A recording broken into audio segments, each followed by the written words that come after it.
Hello friends, कसे आहात? I hope मित्रांनो तुम्ही आनंदात असाल. मित्रांनो, आज आपण घेत आहोत standard 7 subject general science chapter number 9 heat. त्यामधील मित्रांनो हा लास्ट व्हिडिओ लेक्चर असेल. आधीचे 2 व्हिडिओ लेक्चर आपण या चॅप्टरवरती बनवले आहेत, हीटवर बनवले आहेत. ते तुम्ही पाहिले नसतील तर डिस्क्रिप्शन बॉक्समध्ये लिंक आहे, त्यावरून तुम्ही पाहू शकाल. जर चॅनलवर नवीन असाल मित्रांनो तर चॅनल सबस्क्राईब नक्की करा, जेणेकरून तुम्हाला पुढील सर्व व्हिडिओ मिळतील. मित्रांनो, मागच्या 2 लेक्चरमध्ये आपण नेमकं काय स्टडी केला आहे तो आपण बघूया. मित्रांनो, heat means transfer of heat म्हणजे काय, त्याचप्रमाणे आपल्याला सांगता येईल मोड्स ऑफ हीट ट्रान्सफर जे आहे त्या पहिल्या लेक्चरमध्ये आपण बघितलं होतं कंडक्शन, आणि सेकंड लेक्चरमध्ये कन्व्हेक्शन, रेडिएशन याचा मित्रांनो आपण अभ्यास केलेला तुम्हाला आठवत असेल. जर समजा व्हिडिओ पाहिले नसतील मित्रांनो ते बघा नक्की, खूप महत्त्वाचे ते व्हिडिओ आहेत. त्याचप्रमाणे वेगवेगळे प्रयोग जे आपण बघितले होते, good and bad conductors of heat कोणकोणते आहेत नाही का, त्याचा आपण अभ्यास केला होता. Expansion and contradiction of solid substance due to heat, इथून आपल्याला सुरुवात करायची. त्याआधी मित्रांनो एक प्रश्न राहिला होता आपला, तो बघा अतिशय महत्त्वाचा आहे, तो तुम्ही कायमस्वरूपी लक्षात ठेवणं गरजेचं आहे. Why do we use white clothes in summer and dark or black clothes in winter, हे आपण नेमकं का करतो? आपण नेहमी उन्हाळ्यामध्ये जे मित्रांनो व्हाईट कपडे जे ते वापरतो, तुम्हालाही आठवत असेल. किंवा उन्हाळ्यामध्ये जर बघितलं आपण तर डार्क रंगाचे कपडे जे ते वापरतो.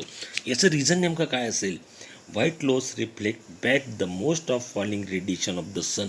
मित्रांनो, व्हाईट जो कपडा आहे हे जे रेडिएशन्स आहेत यांना लगेच रिफ्लेक्ट करतो. म्हणजेच काय, आपल्या शरीराला उष्णता जी आहे ही कमी मिळते मग, कारण की तो आलेले जे रेडिएशन्स आहेत सनकडनं ते लगेच रिफ्लेक्ट करतो. Therefore we do not feel too hot during summer season. मग त्यामुळे काय होतं, आपल्याला उष्णता जी आहे ही आपल्या शरीराला कमी लागते. त्यामुळे मित्रांनो आपण व्हाईट रंगाचे जे कपडे आहेत किंवा लाईट रंगाचे जे कपडे आहेत ते आपण समरमध्ये जे वापरताना आपल्याला दिसून येतो. त्याचप्रमाणे dark or black clothes absorb most of radiations of suns नाही का. आणि डार्क कपडे असतील किंवा ब्लॅक कपडे असतील यांची प्रॉपर्टी काय, हे काय करतात, absorb the most of the radiations of sun, म्हणजे उष्णता जी आहे ती शोषून ठेवण्याचं काम करतात. त्यामुळे मित्रांनो आणि विंटरमध्ये काय असतं, आपल्याला उष्णतेची गरज असते नाही का. त्यामुळे आपण काय करतो, डार्क किंवा ब्लॅक रंगाचे कपडे हिवाळ्यामध्ये घालतो, विंटरमध्ये घालतो, जेणेकरून आपल्या शरीरात गरमी येईल, उष्णता जी ती मिळेल. थोडक्यात मित्रांनो, व्हाईट जो आहे तो काय करतो, रेडिएशन जो तो रिफ्लेक्ट करतो, आणि डार्क कलर जो आहे तो काय रेडिएशन जे साठवून ठेवतो किंवा शोषून घेतो, हेच आपल्याला सांगतील. मित्रांनो, पुढचा भाग जो आहे तो अतिशय महत्त्वाचा आहे. Expansion and contraction of solid substance due to heat. Solid सबस्टन्सला, सॉलिडला, स्थायू पदार्थांना जर उष्णता दिली तर एक्सपान्शन आणि कॉन्ट्रॅक्शन नेमकं काय होतं? एक्सपान्शन म्हणजे काय मित्रांनो, त्याचं वॉल्यूम जे आहे ते वाढलेलं असतं, म्हणजे त्याचा आकार जो आहे तो वाढतो. आणि कॉन्ट्रॅक्शन म्हणजे काय, तर ते आपण मराठीत त्याला आकुंचन असे म्हणतो. तो काय होतो, आपला आकार कमी होतो त्याच्यामुळे नाही का, त्याला आपण कॉन्ट्रॅक्शन असे म्हणतो. एक्सपान्शन म्हणजे काय, त्याचा आकार जे वॉल्यूम जे आहे मग तो काही असो, तो त्याचं आकारमान वाढणं, त्याची जी फिगर आहे त्याच्यामध्ये वाढ झालेली आपल्याला दिसून येते. आणि कॉन्ट्रॅक्शन म्हणजे काय होतं, तर ते थोडक्यात आखडलं जातं असं म्हणूया, किंवा आकार जो त्याच्या पूर्वीचा तो येतो. बघूया आपल्याला काय दिलेलं आहे. ॲपरेटस आहेत मित्रांनो, metal ring, metal ball, burner etcetera. आता इथे बघा, ही मित्रांनो ही जी आहे ही मेटल रिंग आहे आणि हा मेटल बॉल आहे. अर्थातच हा बॉल जेमतेम यामधून जाणार आहे. काय दिलं बघा, take a metal ring and a metal ball of a such size that the ball just passes through the ring. म्हणजे तो जेमतेम जो आहे तो यामधून पास होणार आहे, एकदम कटोकट तो पास होणार आहे. खूप मोठाही नाही आहे, खूप कमी नाही, बरोबर तो फेसोफेस असणार आहे की तो पास होणार आहे. Heat the ball and check whether it passes through the ring. आता मित्रांनो, याला जर समजा आपण हिट दिली, हा जो बॉल आहे याला जर आपण समजा हिट दिली, आता सुरुवातीला टाकला तो सहज गेलेला दिसतो आपल्याला नाही का, आणि याला जर हिट दिली आणि जर तो टाकण्याचा प्रयत्न केला तर बघा, after heating this ball does not pass. हा जो आहे तो पास झालेला दिसत नाही आहे, हा इथेच अडकला आहे. मित्रांनो, हे काय झालं, the above experiment tell us that a metal expand on heating. म्हणजेच काय, जे याला आपण उष्णता दिली, मेटल जे आहे ते एक्सपांड झालेलं आहे. म्हणजे काय, हा बॉल बघा याचा आज आपण बघितला आकार एवढा आहे, इथे थोडा वाढलेला दिसून येत आहे. म्हणजेच थोडक्यात काय, जर आपण हीट दिली कशाला, तर सॉलिडला, तर तो एक्सपांड होतो. हेच याच्यावरून आपल्याला कळतं. Come back to the original state. समजा हीट जी त्याची आपण काढून घेतली, if heat is removed the solid come back to the original state, असं आपल्याला लक्षात येईल.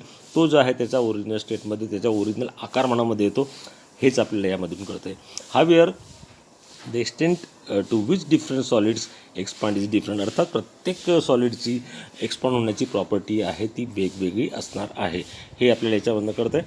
आय होप मित्रांनो हा टॉपिक तुम्हाला कळाला असेल. काय याच्यामध्ये थोडक्यात, जर आपण हीट दिली एखाद्या सॉलिड सबस्टन्सला तर तो काय होतो, एक्सपांड होतो. आणि हीट जी काढून घेतली, रिमूव्ह केली, तो काय होतो, कॉन्ट्रॅक्ट होतो, असं आपल्याला सांगता येईल. Okay. Why is there a gap at the joints of rails and of cement concrete bridges. We know friend, आपण आत्ताच शिकलो the solid and specially metals expands due to heat. Metal काय होतात, एक्सपांड होतात का, हीट दिल्यामुळे. मग समजा मित्रांनो, समजा आता रेलचं आपण उदाहरण घेऊया. रेलची पटरी तुम्ही पाहिलेली आहे, या पद्धतीने असते बघा. ओके, हा एक रेलचा पट्टा असेल इथे, नंतर पुढे एवढा गॅप असतो आणि पुन्हा हा रेलचा पट्टा असतो इकडे. इकडनं बघा मित्रांनो असं जॉईंट केलेलं असतं, नाही का. या पद्धतीने असे ही रेलची पटरी आहे, आपल्याला असं सांगता येईल. आणि असा हा जॉईंट असतो, तुमच्या लक्षात येईल. अशा पद्धतीने ही रेलची पट्टी जी ती असते. आता समजा if there is no gap between the joints of rail tracks, the tracks would be bend. जर समजा यांच्यामध्ये मित्रांनो आपण गॅप ठेवला नाही तर मेटलची प्रॉपर्टी आहे, हीट उष्णता आली, ज्यावेळेस समर येईल त्यावेळेस खूप हीट पडते आपल्याकडे सुद्धा, सगळीचकडे. त्यावेळेस काय होतं, हा मेटल जो आहे हा एक्सपांड होईल. आणि एक्सपांड होईल म्हणजे नेमका कुठपर्यंत जाईल बघा मित्रांनो, तो या पद्धतीने इथपर्यंत येऊ शकेल. असं याच्यामधला गॅप जो तो कमी होईल किंवा इथपर्यंत येईल, परंतु तो वाकणार नाही. कारण काय, इथे गॅप आहे, त्याला एक्सपांड व्हायला जागा जी आहे ती ही ठेवलेली असते, म्हणून तो गॅप ठेवतात, नाही का. जेणेकरून पूर्ण समजा तो असा पट्टा असेल, या पद्धतीने जर पट्टा असेल तर त्याला वाढायला जागा नसेल तर तो काय होणार आहे, बेंड होणार आहे की नाही, या पद्धतीने बेंड होईल. म्हणजेच काय येईल, ॲक्सिडेंट होण्याचे चान्सेस जे ते वाढतील. त्यामुळे मित्रांनो आपल्याला सांगता येईल की जो गॅप जो असतो त्यांच्या रेल पटरीमध्ये तो ठेवलेला असतो. And of cement concrete bridges. आता सिमेंट कॉन्क्रीटचे ब्रिज जरी असले तरी मध्ये मित्रांनो लोखंडचं आत असतं, नाही का, म्हणजे मेटलच असतो, तो सुद्धा तापू शकतो. त्यामुळे सिमेंट कॉन्क्रीटच्या ब्रिजमध्ये सुद्धा काही ठराविक अंतरानंतर गॅप जो तो ठेवलेला असतो. याचं कारण तेच आहे, कारण की त्यामध्ये जो स्पेस जो आहे तो ठेवला जर नाही तर ते रेल ट्रॅक असेल किंवा सिमेंट कॉन्क्रीट ब्रिज असतील, हे काय होईल, मोडू शकतील किंवा मग त्याचे ॲक्सिडेंट होण्याच्या संभाव्यता असतात.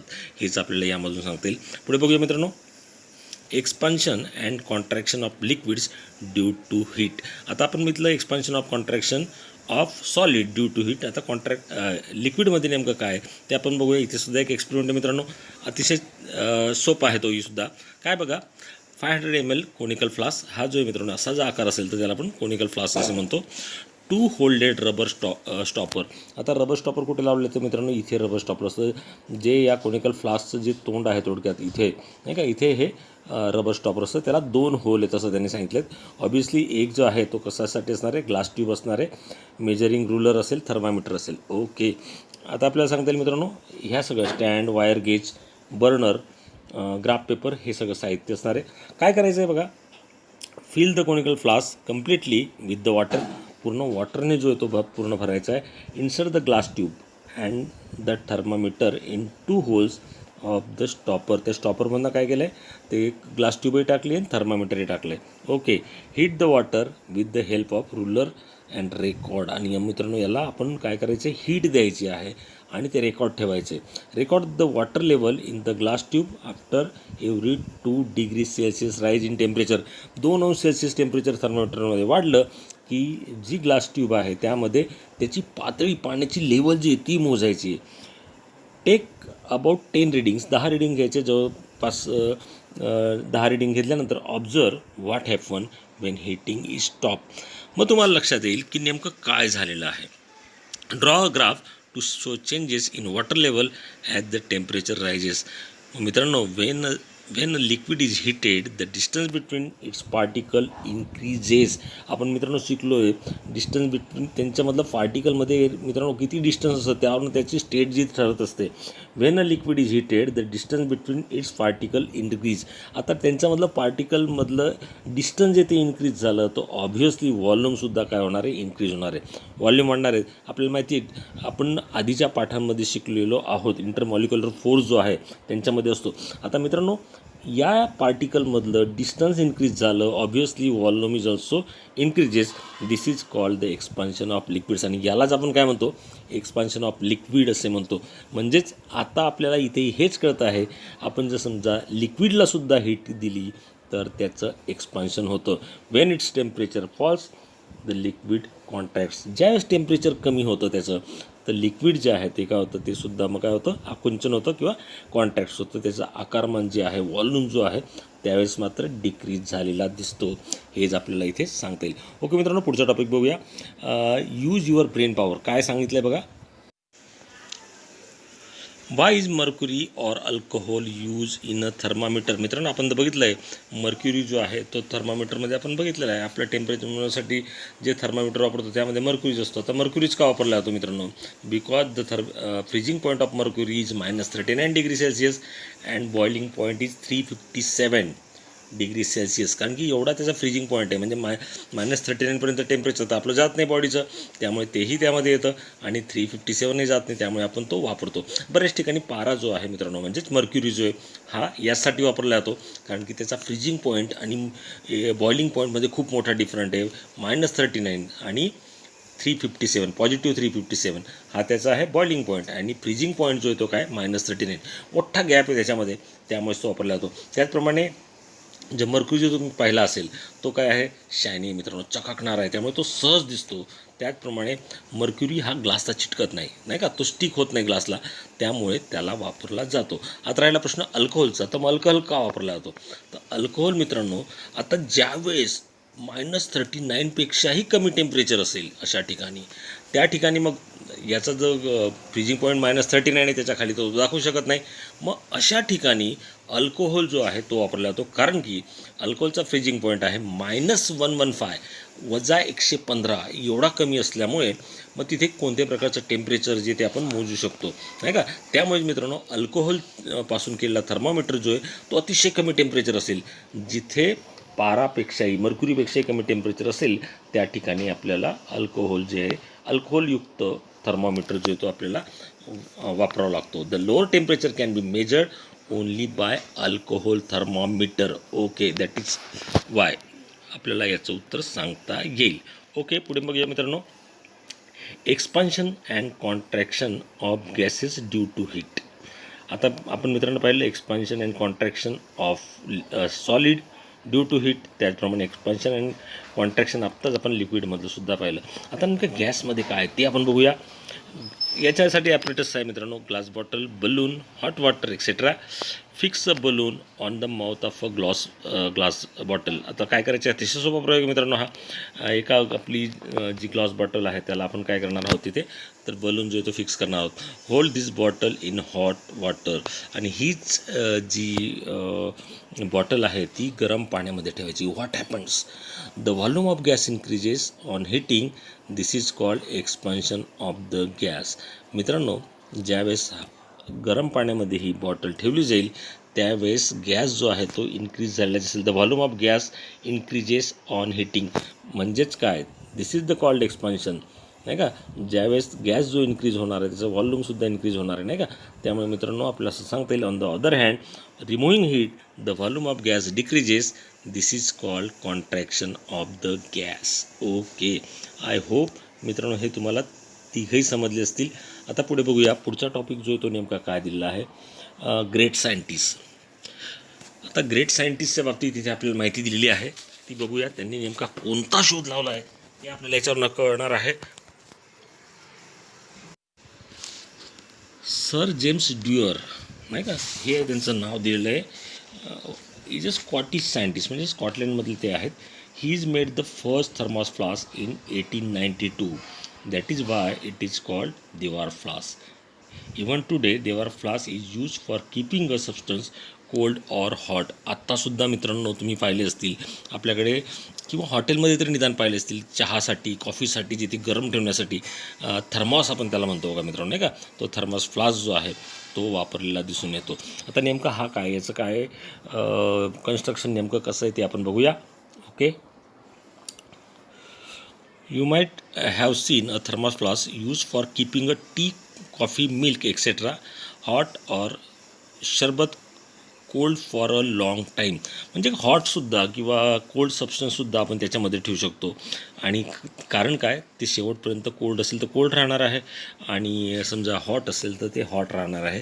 याच्यासाठी आपण ह्या थर्मोफ्लास्कचा यूज जो तो करत असतो. Thermoflasks are used for keeping hot drinks like tea and coffee hot. Tea coffee hot ठेवण्यासाठी. त्याचप्रमाणे चिल्ड लिक्विड जे असतील किंवा आईस जो आहे हा कोल्ड असायला हवा, त्यामुळे तो कोल्ड कंडिशनमध्येच राहतो थर्मोफ्लास्कमध्ये. ओके, आता नेमकं याचं कन्स्ट्रक्शन काय बघूया मित्र. What is the structure and how does it function. त्याचं स्ट्रक्चर काय आहे, तो फंक्शनिंग त्याचं कार्य काय आहे ते आपण बघणार आहोत. This is double wall flasks. It consists of two glass tube, one inside the other with the gap between them sealed. The surface of both the tubes are made by shiny by a silver coating. Silver coating असतं मित्रांनो. तुम्ही thermos हॉटेलमध्ये बघितलं असेल किंवा घरातसुद्धा असतो आता तर, नाही का. तर बघितलं तर सिल्वर कोटिंग जी ती केलेली असते त्याला खालून. The air between the two tubes is removed, creating vacuum. There is a protective jar of a metal or plastic outside the tubes for the protection of the flasks. Pieces of sponge or rubber are fixed between the outer jar and the flasks. आता मित्रांनो याची आकृती जी आहे ती आपण बघूया. आता याप्रमाणे जे तिथे स्ट्रक्चर जे आपल्याला केलेलं दिसून येणार आहे. पुढे आकृती बघा, तुम्हाला दाखवतो या पद्धतीने. ओके, आता बघा मित्रांनो, ज्या पद्धतीने आपण स्ट्रक्चर आता मी तुम्हाला वाचून दाखवलं त्याच पद्धतीने ते स्ट्रक्चर दिसतंय.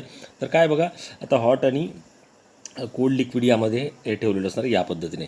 त्याचप्रमाणे इथे बघा मित्रांनो, इथे स्पोंज आहे मध्ये, आहे का. इथे ॲक्च्युली ही जी व्हाईट दिसते तुम्हाला ही व्हॅक्यूम आहे. व्हॅक्यूम असेल म्हणजे काय, त्याच्यातनं रेडिएशन जे आहेत किंवा आपल्याला म्हणता येईल कन्व्हेक्शन किंवा कंडक्शन जे ते होणार नाही आहे. त्यामुळे उष्णता जी ती बाहेर जाणार नाही. जर ती हॉट वस्तू असेल तर, कोल्ड असेल तरीसुद्धा जाणार नाही आहे. त्यामुळे हा व्हॅक्यूम स्पेस जो तो ठेवलेला आहे. त्याचप्रमाणे इथे जर बघितलं सरफेस ऑफ द ग्लास जो आहे हा बघा, मध्ये एक बॉटल आहे या पद्धतीने, दुसरी बॉटल त्याच्या आत ती लेअर आहे आणि मध्ये व्हॅक्यूम आहे.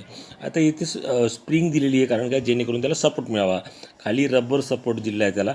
अशा पद्धतीची याचं स्ट्रक्चर जे ते आहे ते तुम्हाला परीक्षेला आकृती जी आहे ही नक्की विचारतात. त्यामुळे हिचा अभ्यास करून ठेवा, ही काढून ठेवा, हिची प्रॅक्टिस करून ठेवा.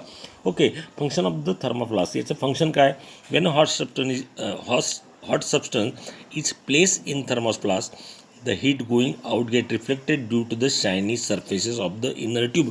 आता मित्रांनो इथे शायनी सर्फेसेस आहेत. आता सांगितलं ते सिल्वर कोटेड असतं थोडक्यामध्ये, किंवा सिल्वरचा तो बारीक लेअर असते. मग त्याच्यामुळे काय होतं, तो का दिलेला असतो, रिफ्लेक्टेड व्हावी, त्याच्यामधली हीट जी आहे ती रिफ्लेक्टेड व्हावी, त्याचाच तो अर्थ आहे. Okay, hence heat is not radiated. त्यामुळे हीटचं रेडिएशन जे ते होत नाही आहे. त्याचप्रमाणे neither conduction nor convection. Radiation होणार नाही आहे, कंडक्शन होणार नाही आहे, कन्व्हेक्शन होणार नाही आहे. म्हणजेच काय, हीट ऑकर्स, मग तो हीट जी आहे ती तिथे थांबणार आहे बिकॉज ऑफ द व्हॅक्यूम. आता यामध्ये हा व्हॅक्यूम असल्यामुळे ती हीट जी आहे ती बाहेर जाऊ शकणार नाही. As a result heat is not transferred to the outer cooler region and retain inside for long time. म्हणून मित्रांनो थर्मॉसमध्ये असलेला चहा कॉफी गरम असेल तर तो गरम असतो. Still a little heat is loss from around the lid and by a small amount of condition through the glass. मग काही वेळेस मात्र मित्रांनो आता असं होणार नाही आहे की समजा मी चहा करून याच्यामध्ये ठेवला आहे आणि 5 दिवसानंतर बघितला तो तेवढाच गरम राहील, असं होणार नाही. काही हीट जी ती रिमूव्ह होणार आहे, कुठून सांगितलं त्यांनी, तर ग्लास आहे, ग्लासमध्ये थोडी हीट ॲब्झॉर्व करतो, त्यामुळे तो थंड होऊ शकतो. किंवा हे जे झाकण आहे इकडे तशी काही सोय नाही आहे, त्यामुळे थोडीफार हीट जी आहे ती यामधनं ट्रान्सफर होऊ शकेल असे ते सांगितले. इथे दिलं आहे आपल्याला 2-3 तास, परंतु आपला अनुभव आहे 5 ते 6 तासपर्यंत ती गरम असते वस्तू. मात्र त्यानंतर या 2 कंडिशन आहेत, ग्लास जो आहे तो थोडी हीट ऑब्झर्व करून घेतो, तेव्हा जे हे झाकण आहे इकडनंसुद्धा थोडीफार हीट जी ती बाहेर जाऊ शकते, त्यामुळे पदार्थ थंड होतात. परंतु 3 ते 4 तास आपल्याला इथे दिलं आहे 2 or 3 hours म्हणूया, 2 or 3 hours मात्र ती वस्तू गरम असेल तर ती गरमच राहते, कोल्ड असेल तर ती कोल्डच राहते. आय होप मित्रांनो हेही चॅप्टर आपलं संपलेलं आहे, तुम्हाला ते समजलं असेल मी उम्मीद करतो. मित्रांनो चॅनलवर नवीन असाल तर चॅनल नक्की सबस्क्राईब करा, आवडल्यास लाईक व शेअर करायला विसरू नका. धन्यवाद.